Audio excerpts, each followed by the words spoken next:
I've been blinked. Good evening, ladies and gentlemen. My name is Mark Sloan. I'm the director and curator of the Halsey Institute of Contemporary Art down the street. We're one of the co-sponsors for tonight's presentation. Welcome, all of you. Glad you could make it here on this, what I'm calling the first day of fall in Charleston. And we're also claiming it's the end of hurricane season. Is that good with everybody? Yeah.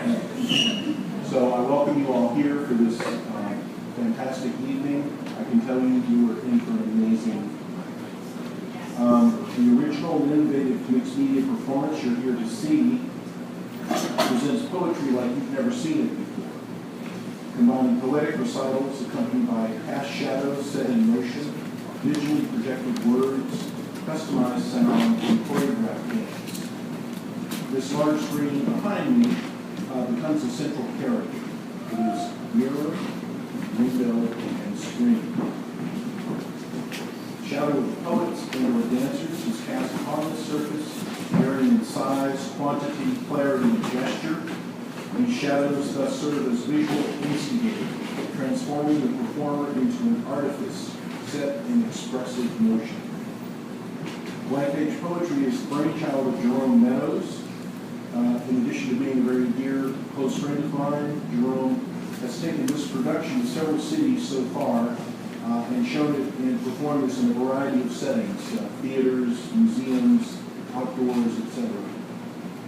Tonight, we're very pleased and honored to be presenting Blank Page Poetry at Charleston's most august venue for the performing arts, Pure Theater. We thank them for their support of this project.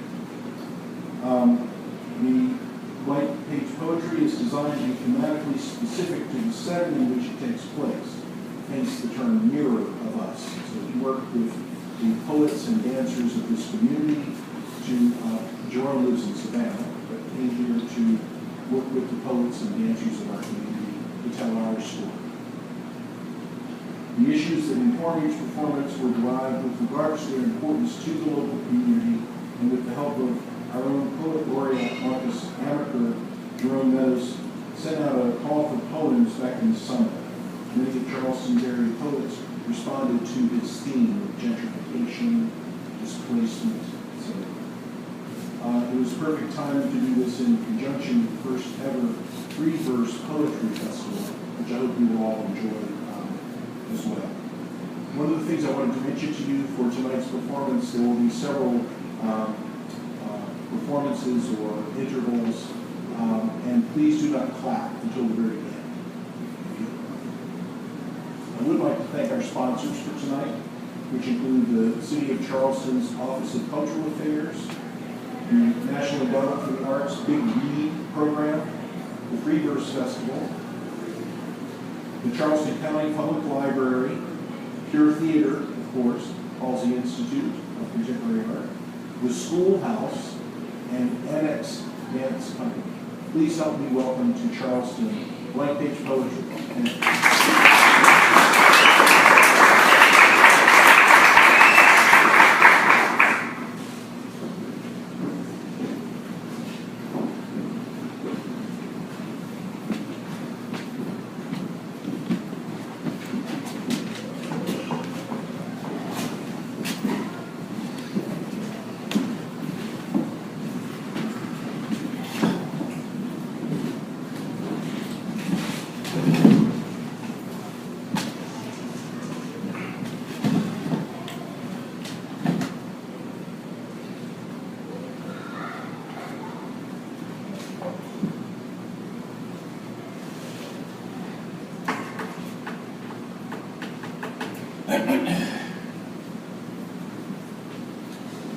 What nameless and untamed eventuality enshrines the rhythm of this rising tide,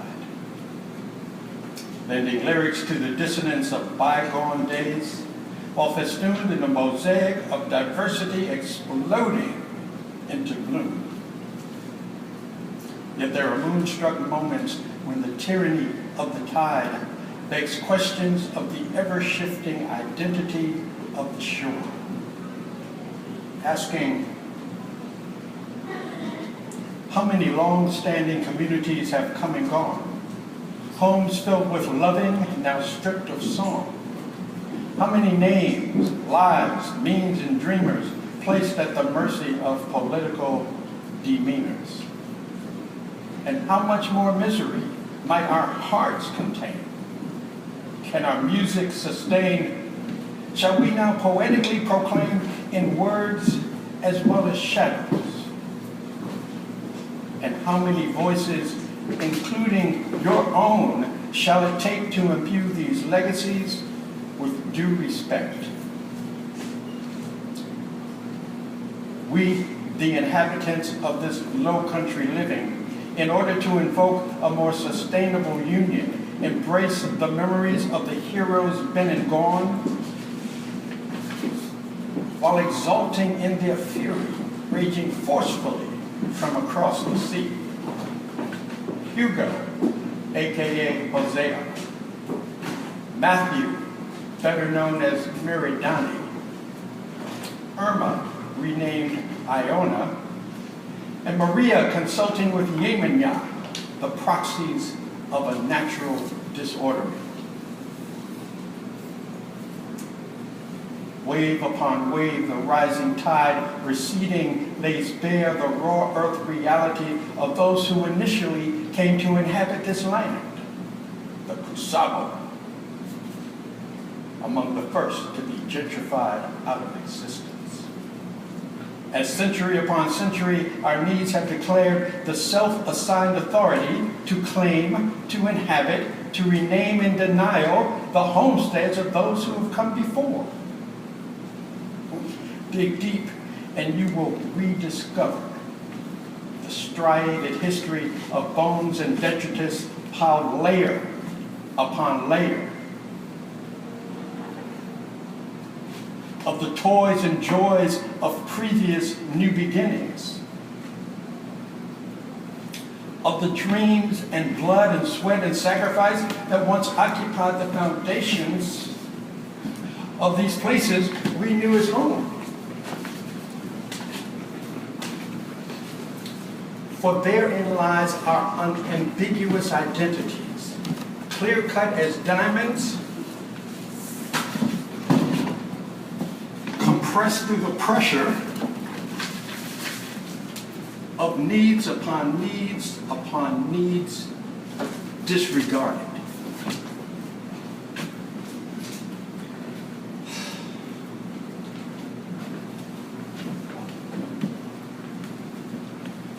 So Charleston, I give you blank page poetry, words and shadows, legacies disrupted.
Merlot, skin blue like Bordeaux Cabernet, a Madagascan brown, summoned by Englishman Mark Catesby, working for the crown, scouting for a guide, while Carolina bound, spotted Merlot, picking berries to make paints for the ritual blue moon.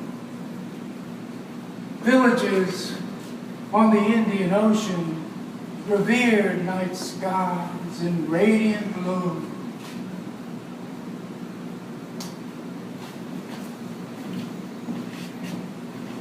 How do you say New World people? Comment dites-vous les gens le monde nouveau? Très bien. Follow me, said Catesby. Take a tour and explore animals and birds and plants and trees and look for the great eagle. Regardez, cherchez l'aigle, Merlot replied. French was the franca lingua of learned men. Merlot joined the Englishmen in the summer of 1729. Merlot, arrayed in colors and feathers of a summer sun, boarded ship and paid a king's ransom. He braved the New World as Catesby's guide. He taught Englishmen what a new world provides. Merlot saved their English hides. Black cumin seed oil, berries, clay, roots, leaves, indigo dye, and pokeberry juice making inking lines. Elders' blessings Merlot learned as a child, applied when wet, but dried by the sun into permanence. Each tribe they met traversing the land, Merlot kept Englishmen close at hand, wearing symbols of native tribes. He knew the symbols of brethren. He protected the tribes from death by the gun. Merlot's spirit saved Englishmen even as they decimated sacred mammals and trees, feeding thirst and hunger and unknown disease. Merlot showed them herbs and honey, clearing white spot infection, antiseptic bee pollen for daily protection, flushing bile, clearing digestion, rum seasoned coconut shells saved English scavengers from soulless hell. The crown boasted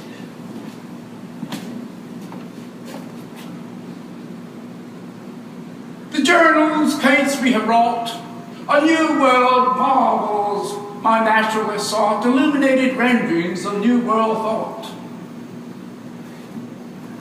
Stopping the wisdom of oral tradition,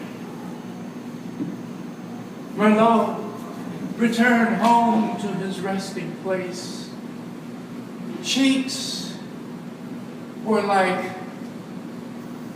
the golden sunset. Hair was silver with petals, feathers, and shells. Bones were salty as flotsam on sea. Memories of a new world were destined to be like stardust on rare bloom glow. Merlot, young sage, taught Englishmen Mark Catesby to document and know. Ancestors called Merlot home for reward. Like everything temporal passes away, Merlot basks in the colorful glow of l'histoire naturelle.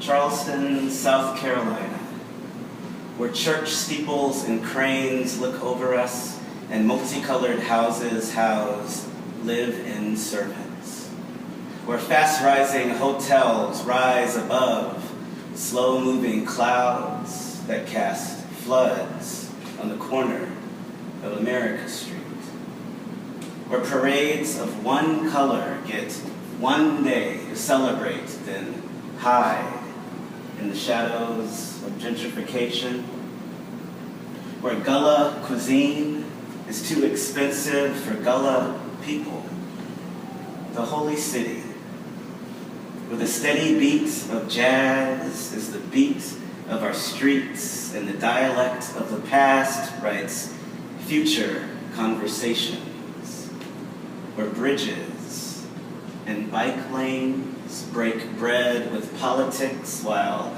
progressives preach peace with uneducated tongues, and the angel oak tree is young compared to our vanity, where $16 burgers are sold in the middle of a food desert, and every community wants a piece of the pie.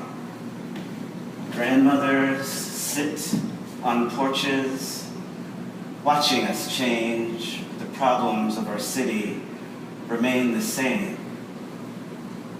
And I see poems everywhere in my neighborhood. They write themselves, stumbling through winter's relentless stare and blinded by the bluntness of spring.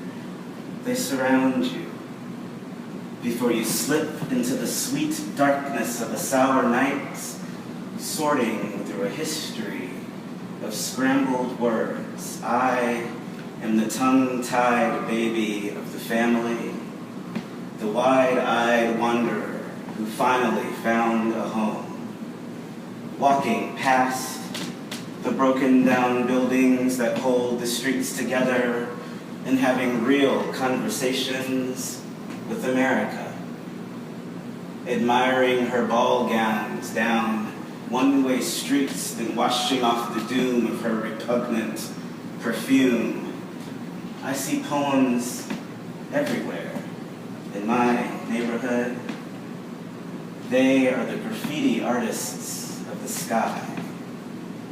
The endless phone numbers typed in the cell phones, the puddles of alcohol that linger like rain on an unholy city, searching for God amongst the ghosts within.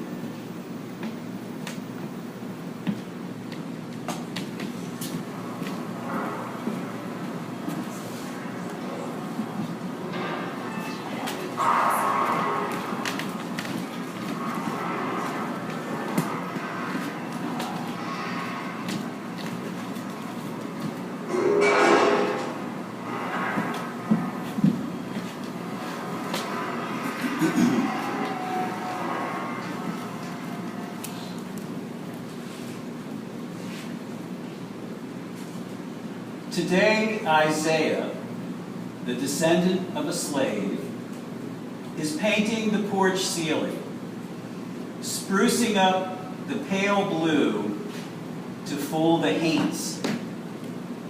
For years, the haints have not been fooled. They snicker at the dinge and float right in. But tomorrow, the spirits of the dead will look up and see blue water, which it is said they cannot pass through. Isaiah takes one last hit off his joint, stands up from the railing, puts on his plastic mask, and reaches up to spray DCL 012 Gullah Blue.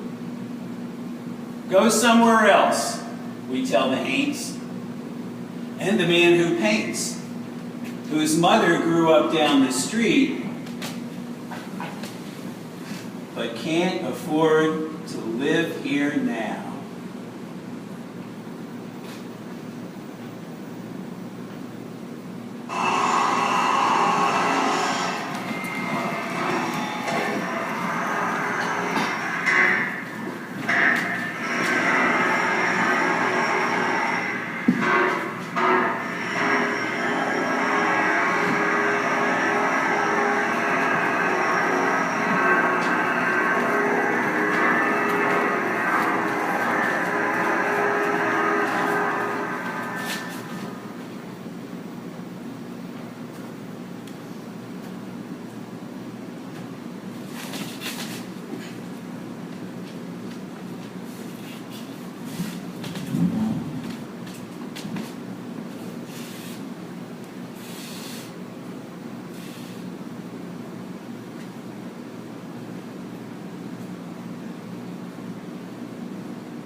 southern, virginal, white teenager reaches for a doorknob, shaking a little, praying to do it right, entering the world of Mr. X, wanting to flee. He's a black man, she thinks. My granddaddy would die if he knew. I'm your student nurse, she croaks. No comment has he, looking away blankly. Scratches his arm where disease has sprinkled a dry white frost that itches and burns and wakes him at night. Slowly running warm, soapy water, she sees the girl in the mirror. Hair up, starched nurse's cap, seersucker uniform, looking the part, steels herself. Soft cotton mitt placed on hand, trembling, she begins. Softly, face first, arms, legs, and a quick swish swish to the most intimate areas. Somebody's baby once. Soft, fresh skin, loved and cherished, wrecked by the years. Choices, good and bad. Now soon to die alone. She wants to ask him, are you scared? Instead, white hands spread lotion in circular patterns on his dark brown back. Hard contact. And here's a barely whispered, thank you, nurse, as she shuts the door. Forged thread of courage. It remains a strong wire, twisted for confidence when it comes to fears. Confronting differences on the journey to care.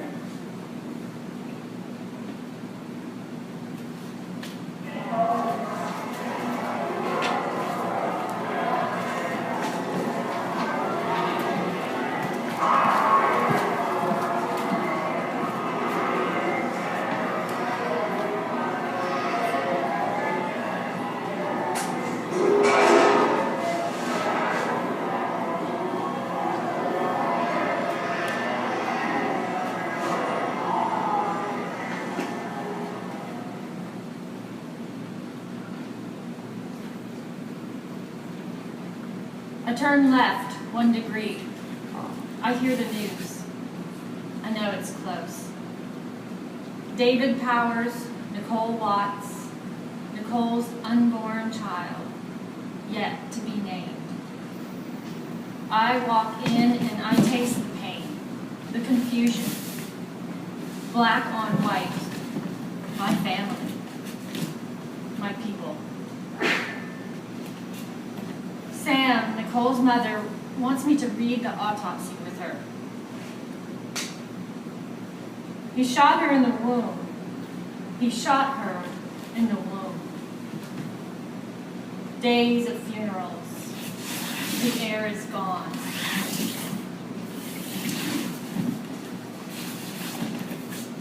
I turn right 1 degree. I hear the news. I know it's close.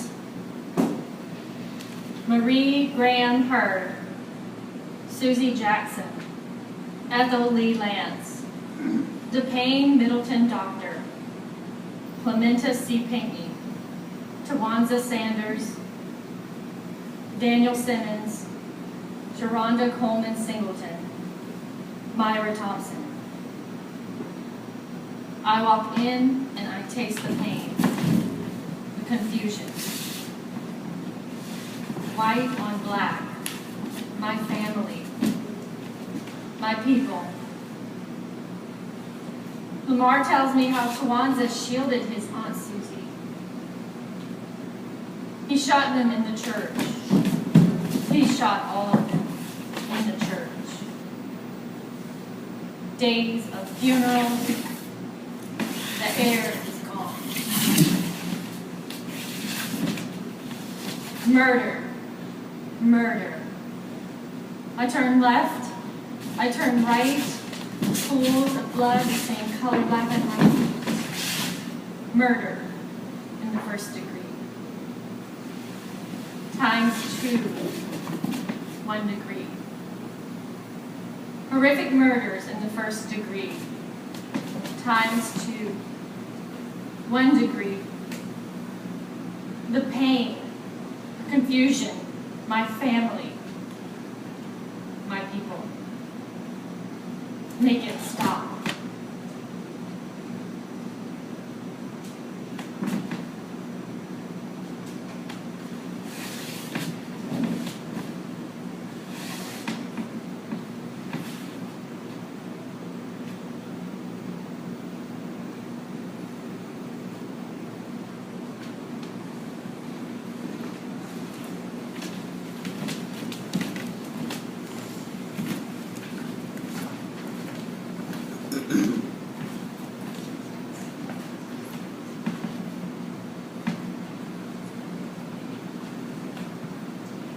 We asked the red bottle brushes blooming off the back porch.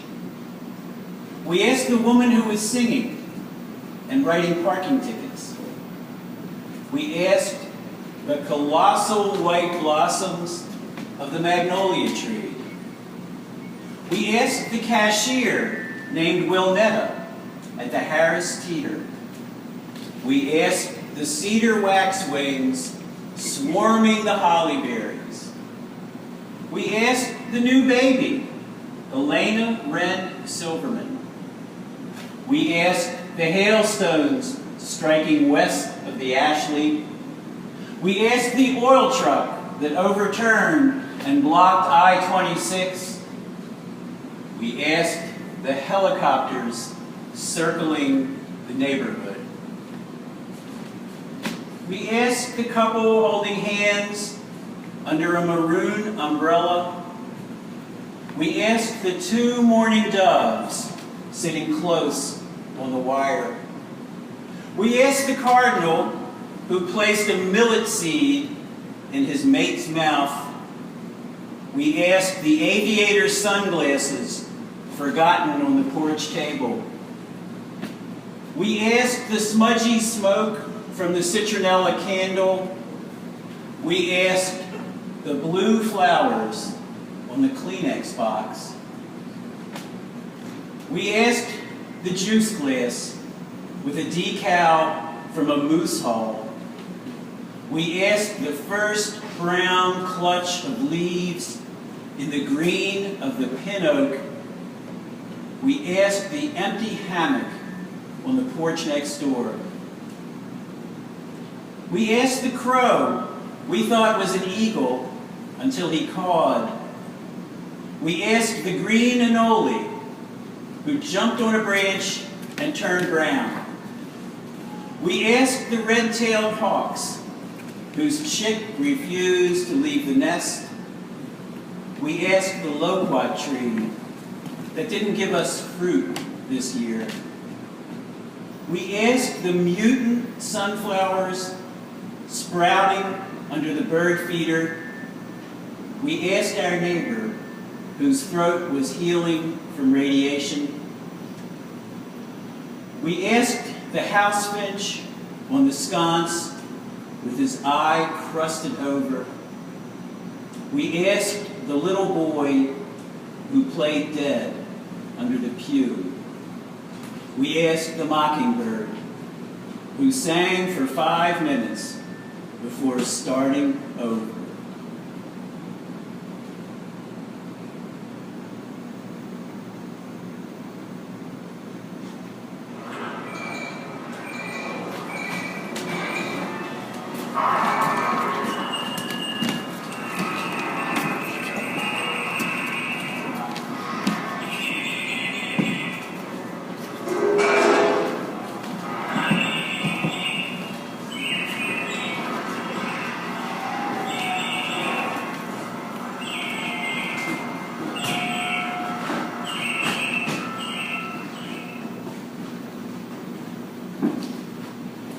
Within an individual lies the key to open the door to the peace of the nation.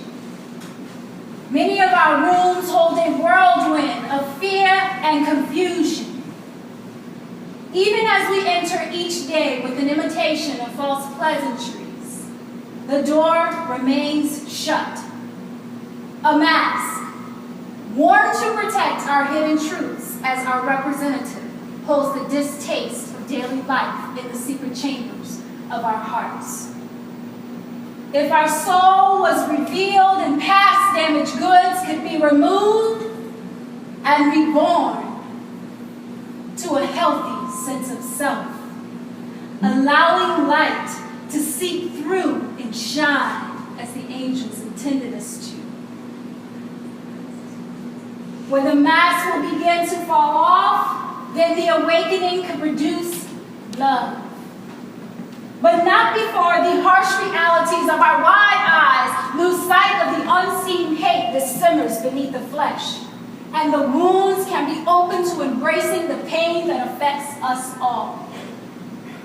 Unlocking the door to our rebirth is pivotal to our divine connection to God and our divine connection to one another. All exposure to hate must be rejected at the highest level and ingrained into our youth, taught to them as easily as ABCs and 1, 2, 3s, as simple as I cry when I hurt and I smile when I'm happy. This transition will only begin when we start holding home, family, work, community, business, executives, presidential gatherings, in addition to conventions, workshops, forums, summits, all centered around rebuilding an authentic life of respect, appreciation, and equality for all individuals on planet Earth. This is our anthem. This is our healing.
coming. Thank you. I hope you enjoy it. Oh, wonderful.